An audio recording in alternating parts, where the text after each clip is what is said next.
میری بہترین مہمان نوازی کی اور بنا کوئی لفظ کہے وہ محبت دی جس کی مثال دنیا میں کہیں نہیں ملتی۔ سخاوت اور فیاضی کی ایک زندہ اور بہترین مثال تھی، جبکہ اس کے بعد مجھے وہاں رہتے ہوئے بارہا اور کئی موقعوں پر اس بات کا تجربہ ہوا ہمارے مغربی معاشرے میں روحانی گرم جوشی کا ایک ایسا مظاہرہ کہیں دیکھنے کو نہیں ملتا، اور مجھے پورا یقین تھا کہ مغربی میڈیا مسلمانوں کے خلاف کس قدر جھوٹ کا سہارا لیتا ہے۔ میڈیا پر مسلمانوں کے خلاف جو بکواس اور پروپیگنڈا کیا جاتا ہے، حقیقت اس سے بالکل اور سراسر مختلف ہے۔ اس کے بعد آنے والے 3 برسوں میں مجھے فلسطین کے مختلف علاقے میں جانے کا اتفاق ہوا، لیکن کسی مسلمان کی وجہ سے مجھے کوئی تکلیف نہیں پہنچی، بلکہ وہ میرے ساتھ انتہائی عزت اور احترام کے ساتھ پیش آتے۔ اس دوران مجھے احساس ہونے لگا کہ مسلمان دہشت گرد نہیں بلکہ روئے زمین پر بہترین لوگ ہیں، جو عورت کی عزت کے لیے اپنی جان تک قربان کر دیتے ہیں۔ میں نے فلسطین میں تقریباً 3 سال سے زائد عرصہ گزارا، مگر نہ تو کسی نے پیچھے سے نہ زیور جملے کہے، نہ ہی کسی نے سیٹی ماری، اور نہ ہی کسی مرد نے گندی نظروں سے میری طرف دیکھا۔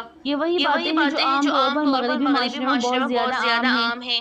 جب بھی نوجوان لڑکی کو اکیلے دیکھتے ہیں تو موقع ملتے ہی عجیب اور گندے الفاظ منہ سے نکالنا شروع ہو جاتے ہیں، لیکن مسلم معاشرے میں میں نے ایسا کہیں بھی نہیں دیکھا۔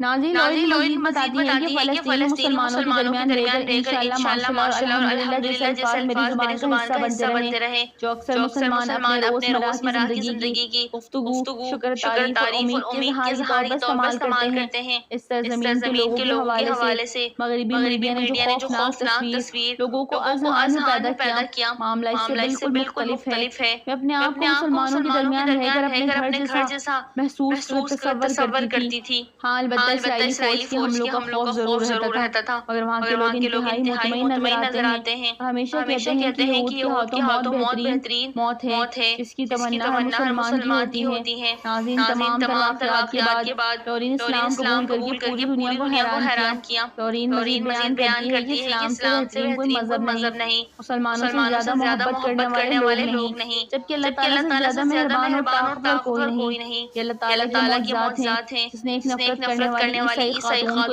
اسلام کی طرف مائل کیا، جس نے مغربی دنیا کا جھوٹا اور پروپیگنڈا دنیا کے سامنے بے نقاب کیا۔ بے شک وہی ہو کر رہتا ہے جو اللہ کا فیصلہ ہے۔ سبحان اللہ۔ ویڈیو اچھی لگے تو لائک کریں، چینل کو سبسکرائب کریں۔ السلام علیکم۔